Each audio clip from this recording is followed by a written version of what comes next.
నమస్తే, welcome to I dream. Head phones వినియోగం అన్నది దానికి ఒక లిమిట్ లేకపోతే అది ఎంత ప్రమాదకరమో చాలామంది వైద్యులు మనకు చెప్తూనే ఉంటారు. కానీ అది చాలామంది పట్టించుకోరు. రీసెంట్గా ఒక ప్రముఖ గాయని తను ఎక్కువగా ఈ హెడ్ ఫోన్స్ వాడటం వల్ల తనకు వినికిడి లోపం వచ్చిందని చెప్పారు. అయితే అది ఎంతవరకు నిజం?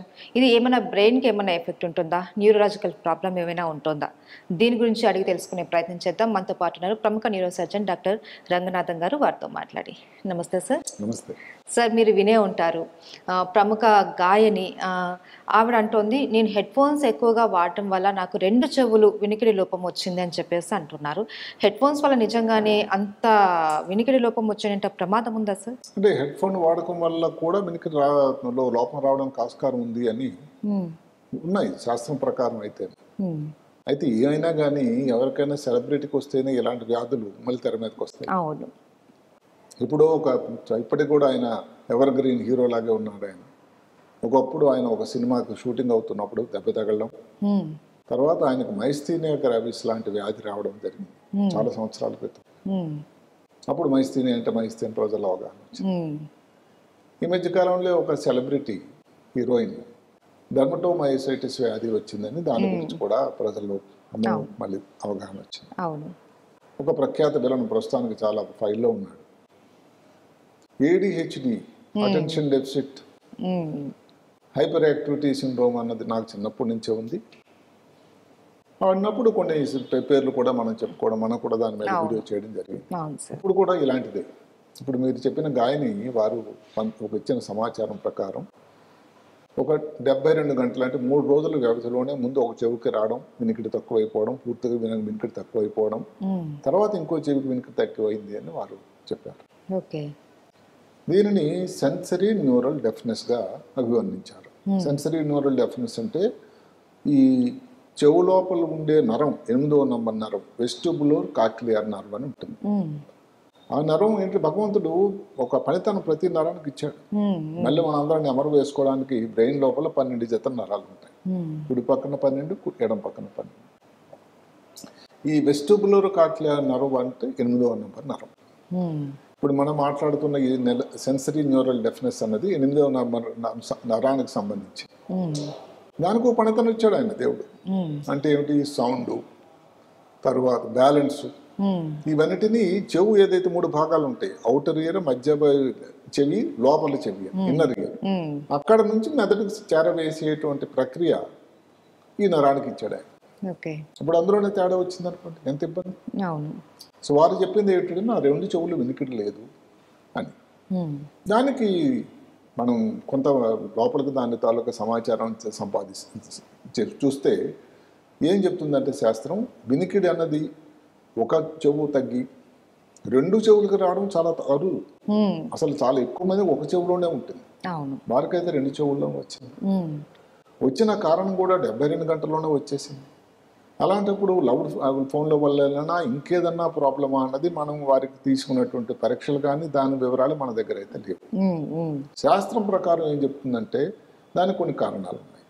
పుట్టినప్పటి నుంచి ఏదో జెనెటిక్గా ఏదైనా ఇబ్బంది రావచ్చు, జన్యుపరంగా ఏదైనా ఇన్ఫెక్షన్, వైరల్ ఇన్ఫెక్షన్ చాలా కామన్. ఏమిటంటే వైరల్ ఇన్ఫెక్షన్. అసలు వీరికి వచ్చింది కూడా ఏమైనా వైరల్ ఇన్ఫెక్షన్ వల్ల వచ్చిందా అన్నది ఇక్కడ సైంటిఫిక్ డాక్టర్ల వారిలో ఒక ఆలోచన వచ్చింది. ఎవరికైనా దెబ్బ తగిలింది అనుకోండి, ప్రమాదం గాయం, అప్పుడు చెవు దెబ్బ తగిలింది అనుకోండి, అప్పుడు వల్ల కూడా వినికిడిలో తేడా రావచ్చు. ఏదన్నా క్యాన్సర్లో లాంటి ప్రమాదం, లేకపోతే బ్రెయిన్ ట్యూమర్స్, కొన్ని రకాల మందులు వాడడం, మందులు వాడడం వల్ల కూడా వినికిడి తగ్గే అవకాశం. తర్వాత ఆఖరికి ఏంటంటే వయసుని బట్టి, భారతదేశంలో ఏదైతే ఉందో ఒక 60-65 సంవత్సరాల పైబడిన తాలూకా జనం వయసు 70 వరకు 75 వరకు ఉన్న వయసు ఏంటంటే దగ్గర చాలా ఎక్కువ మంది అవుతున్నారు. ఒక 1/3 అంటే 65-70 పైబడిన వాళ్ళులో ఈ వినికిడి లోపం అన్నది ఒక 3లో ఒకరికి ఉందట. అంటే ఇన్ని ఫ్యాక్టర్స్ ఉన్నాయి, ఇన్ని లక్షణాలు. ఈ వయసు రీత్యా వచ్చేదైతే మనం ఎప్పటి నుంచో వింటూ ఉన్నాం, పెద్దవాళ్ళు కూడా అనేవాళ్ళు. కానీ అక్కడ తేడా ఉంది. వయసు ద్వారా వచ్చి జనరల్ గా ఏమిటంటే 2వ రకం ఉంది. ఈ హియరింగ్ డెఫిసిట్ లో 2 రకాలు, conductive deafness, sensory neural deafness అని. అది ఏదన్నా ఇక్కడ ఈ చెవులు మధ్య చెవిలో కానీ ఏదన్నా చీము చేరి లేకపోతే ఇక్కడ ఉండే మాస్టాయిడ్ అని దాని లోపల ఏదన్నా వచ్చినా కండక్షన్ అంటే ధ్వని తరంగాలే లోపల వరకు వెళ్ళటం లేదు. ఇక్కడ ధ్వని తరంగాలు లోపల వరకు వెళ్తున్నాయి, మెదడు వరకు రీచ్ అవటం లేదు. అలాగా ఈ నెరవులో తేడా రావడం అనేది పెద్ద వయసు వచ్చిన వాళ్ళు ఈ 2 రకాల వల్ల కూడా రావచ్చు అని చెప్తున్నారు. అయితే సార్ కొంతమంది అంటూ ఉంటారు హెడ్ ఫోన్స్ ఎక్కువగా వాడటం వల్ల బ్రెయిన్ కి కూడా ఎఫెక్ట్ ఉంటుంది అని అంటూ ఉంటారు, అది నిజమేనా సార్? దానికి సైంటిఫిక్ ఇది కూడా ఆలోచన కూడా ఉంది.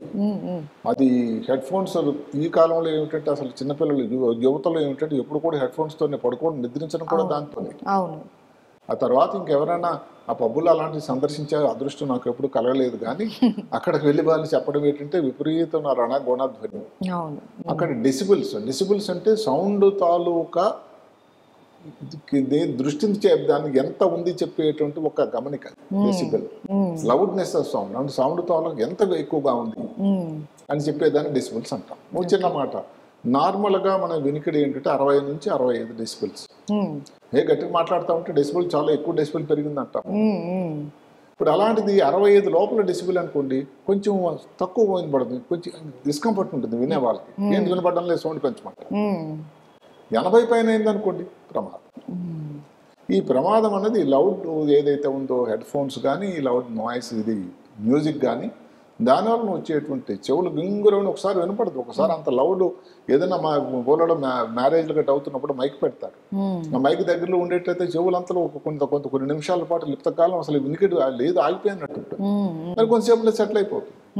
ఈ హెడ్ ఫోన్స్ గట్ట అన్నట్టయితే అసలు ఎక్కువ శాతం రికవర్ అయిపోవడానికి ఆస్కారం. ఇదంతా ప్రముఖ గాయని వారు చెప్పింది ఎప్పటి నుంచో కొన్ని రోజులు జరిగింది కాబట్టి ఇంతవరకు రికవరీ లేదు, ఉంది అని మనకు సమాచారం అందలేదు కాబట్టి మన ఈ విశ్లేషణ అంతా ఆలోచించాల్సిన అవసరం అయితే ఉంది. దీనికి కొన్ని ఇన్ఫెక్షన్ అనుకోండి, కొన్ని రక్త పరీక్షలు ఇన్ఫెక్షన్ ఉందా లేదా, వైరల్ కోసం ఏదన్నా ఇవి చూడాల్సి ఉంటుంది.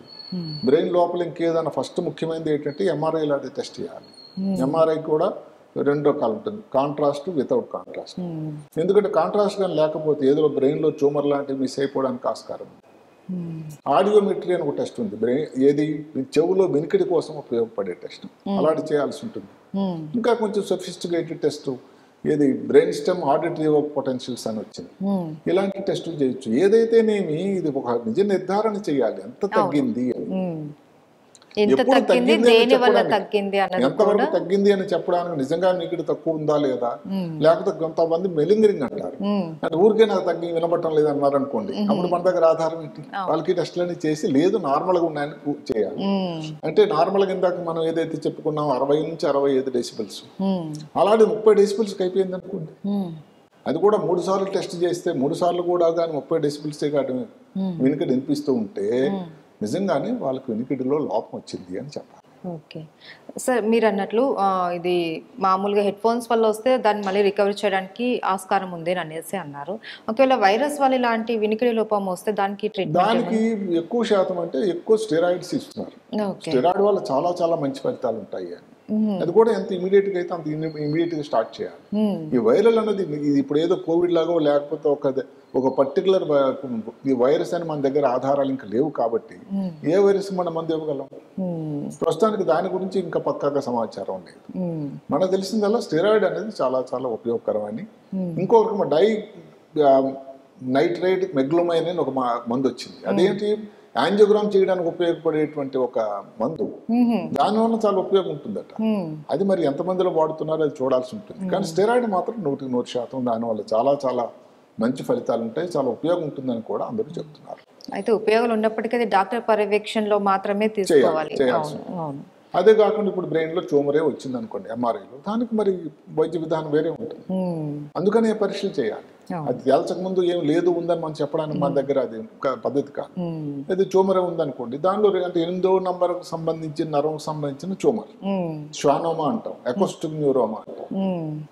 వాళ్ళు దానికన్నట్టయితే 2 సెంటీమీటర్లు తక్కువ అన్నట్టు అసలు ఈ మధ్యన ఆపరేషన్ చేయటం లేదు, దానికి ఒక రకమైన రేడియేషన్ వాటి ద్వారానే జరిగిపోతుంది.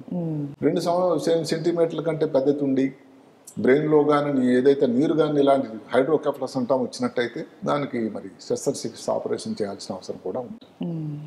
ఇంకా ముఖ్యమైన విషయం ఏంటంటే మందుల వల్ల, కొన్ని మందుల వల్ల వస్తుంది ఈ వినికిడి లోపం. అంటే ఎలాంటి మందులు సార్?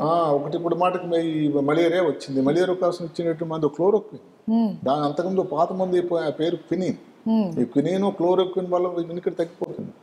అందుకని డాక్టర్ అడిగినప్పుడు కూడా ఈ మధ్య కాలంలో ఏమైనా మందులు వాడారా, వాడితే ఏ రకం మందులు వాడారు. అదే కాకుండా చెవు ఏమైనా జలుబులాగా వచ్చి చెవు లోపల గులిమి కానీ కలెక్ట్ అయిపోయింది అనుకోండి, దానివల్ల కూడా అవ్వచ్చు. దానికేదో పెద్ద పెద్ద చిన్న విషయం కోసం అది కొండ దవ్వి ఎలుకలు పట్టిన చందం అవుతుంది, అది చూడాలి. సో దానికి ఒక ఏంటి సర్జను, న్యూరో సర్జన్ అందరూ చూడాల్సి ఉంటుంది. అదే ఇంకొక రకం మందు కానీ ఆలోచించినట్టయితే ఈ ప్లాటినం సంబంధించినటువంటి కీమోథెరపీ మందులు, సిస్ప్లాటినం మందులు ముందు చెప్పాను నేను ఎలాగ మలేరియా కోసం ఇచ్చే మందులు. దానివల్ల చెవిలో వినకడదు, అది ఎప్పటి నుంచో అనాదిగా మనకి సమాచారం. కీమోథెరపీ ఓవర్ క్యాన్సర్ వచ్చింది, తర్వాత పొట్ట లోపల కానీ ప్రేవుల్లో కానీ క్యాన్సర్ వచ్చింది, లివర్ క్యాన్సర్ ఏదైనా వచ్చింది. ఇలాంటి క్యాన్సర్కి ఏంటంటే సిస్ప్లాటిన్ ఒక మందు ఇస్తున్నాం, అంటే దానివల్ల ప్రమాదం వచ్చేది. అంతవరకు ఎందుకండి మనం షుగర్ కోసం బీపీ కోసం వాడే మందులు అంటే దగ్గర 200 రకాల మందులు దేని వలన రావచ్చు. ఒకరిది కౌంటర్ మెడిసిన్, తలనొప్పి కోసం వెళ్ళి ఏదో ఆస్పిరిన్ లేకపోతే నాఫ్రోసిన్ అని వాడుతూ ఉంటారు, దానివల్ల రావచ్చు.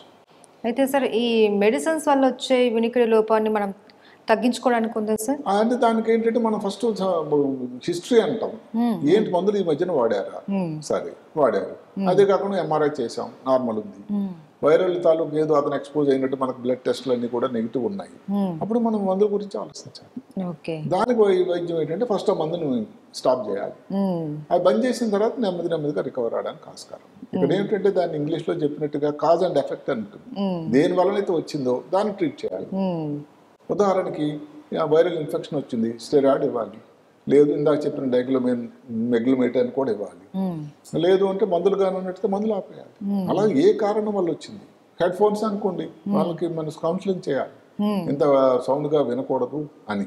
ఇప్పుడు జెనెటిక్ గా జన్యుపరంగా వస్తుంది, ఎవరి చేతుల్లో లేదు, దానికి మనం పరీక్షలు చేసి జన్యుపరంగా వచ్చిందని తేల్చాల్సి ఉంటుంది.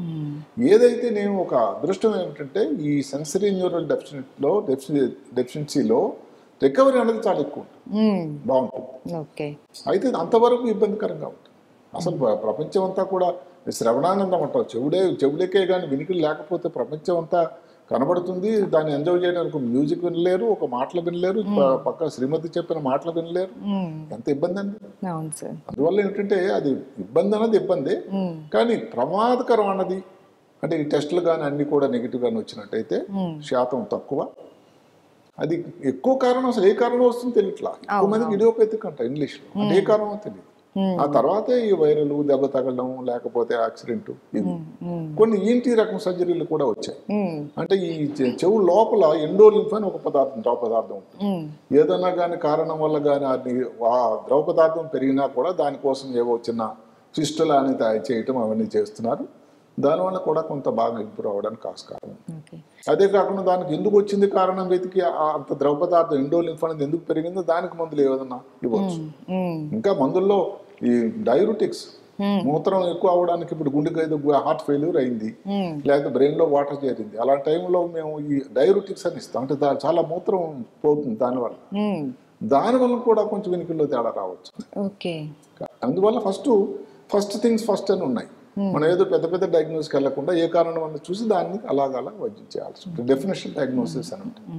సో ఎవరికైనా సరే వినికిడి లోపం వచ్చింది అంటే ఎందుకు వచ్చింది, ఏ కారణంతో వచ్చింది, ఒక చెవులోనా రెండు చెవుల్లో ఉందా, ఎన్నాళ్ళ నుంచి, ఈ మధ్యన ఏమైనా మీరు ప్రయాణం ఏమైనా చేశారా, చెవులో కానీ ఏమైనా గులిమిలాగా ఏమైనా ఉందా, చెవు నుంచి ఏమైనా డిశ్చార్జ్ లాగా వస్తుందా, ఇలాంటి కారణాలన్నీ కూడా మనం కనుక్కుంటే దానికి ఏంటి ట్రీట్మెంట్ అన్నది కూడా మనం తెలుసుకోవచ్చు.